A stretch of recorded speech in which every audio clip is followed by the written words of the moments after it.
Hello bachcho. Let's read this given question. So the given question says that a planet A has mass m and radius r. Another planet B with the same density has a double mass but in 1/4 radius. The ratio of acceleration due to gravity of the two planets is.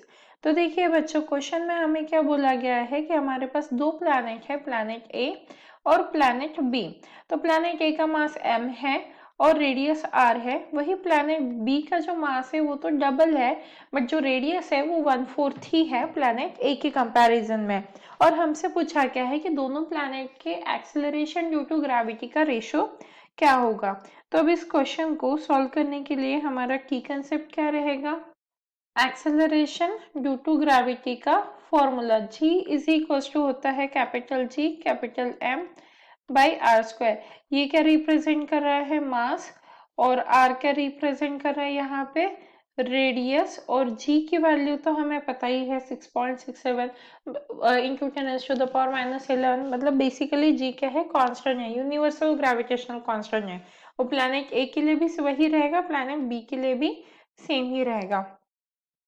अब अगर हम जी ए की value planet ए के लिए निकाल ले तो हमारे पास क्या आएगा, G M by R square. इसे कंसिडर कर लेते हैं इक्वेशन ए।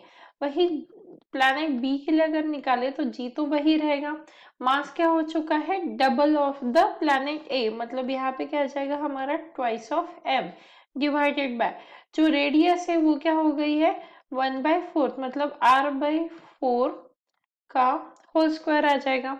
अब हमें क्या बोला गया है, ratio of due to ratio of acceleration due to gravity of the planet. तो हम क्या करेंगे, इन दोनों का रेशियो ले लेंगे, जी ए बाई जी बी। अगर हम करते हैं तो ये आ जाएगा G M by R square into यहाँ पे क्या आ जाएगा हमारा, एक्चुअली ये डिवीजन में है तो मैं रेसिप्रोकल करके लिखूंगी, क्योंकि वो डिवीजन में है तो हम रेसिप्रोकल करके लिख सकते हैं ना। तो इसीलिए क्या आ जाएगा यहाँ पे हमारा r बाई 4 का whole square divided by twice of G M. तो जी एम से जी एम कैंसिल हो गया, बचा क्या मेरे पास r/4 का whole square divided by r square.